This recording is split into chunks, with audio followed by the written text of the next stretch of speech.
sont le symptôme d'une situation économique, politique, sociale et culturelle des mises à part pour l'oubli. Ils font partie de la catégorie des femmes et des hommes marginalisés de la société.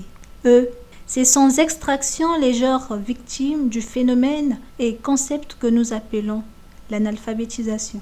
Quel impact dans le développement d'une nation lorsque le nombre des analphabètes ne cesse de s'accroître en raison entre autres de la pauvreté au premier chef et celle-ci entraînant ipso facto le décrochage scolaire au regard de l'achat des notes et le passage en classe supérieure par voie de fraude et de corruption en milieu scolaire, l'anéantissement de l'autorité parentale, sans oublier la formation pédagogique, parfois douteuse, des enseignants dévolus à la tâche d'alphabétiser les apprenants.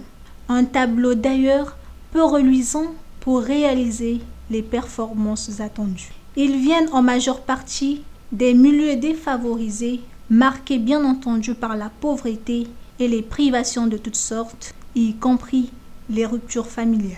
Ces impacts dans le développement d'une nation sont très grands et divers. Le taux de chômage est élevé, les emplois non qualifiés, la précarité financière et tant d'autres sont là les impacts négatifs au développement. Finalement, adjoint à l'exclusion de la société d'une partie des citoyens, l'inaccessibilité aux services administratifs et de santé, les difficultés à comprendre une information sont tant de fléaux non moins négligeables au développement d'une nation. Quelle qu'en soit la dimension de ses ressources matérielles, économiques et financières, l'analphabète vit incontestablement dans un univers fermé parce qu'il se révèle incapable de contribuer au développement de son milieu et se considère comme un être totalement marginalisé. Ce n'est pas un secret pour personne qu'il incombe tout d'abord au pouvoir public d'engager cette lutte parce que le succès d'un programme d'alphabétisation lié au développement repose en toute objectivité sur la volonté politique des décideurs et sur la mobilisation de toutes les ressources dont ils peuvent disposer. Car apprendre à lire et à écrire reste et demeure un acte révolutionnaire d'une très haute portée intellectuelle, spirituelle et morale. L'alphabétisation et l'éducation sont indispensables à un développement équitable, global et durable.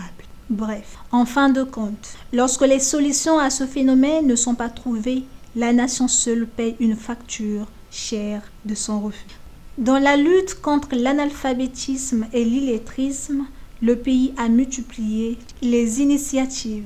La politique nationale de la scolarisation de la jeune fille a été mise en place pour réduire le risque de décrochage scolaire chez les filles mères et améliorer le taux d'alphabétisation chez les femmes. Sur le plan continental, le Congo veut donc se faire une place dans le carré des as en matière d'alphabétisation. Le combat aujourd'hui consiste donc à remonter la pente pour demeurer parmi les meilleurs du continent.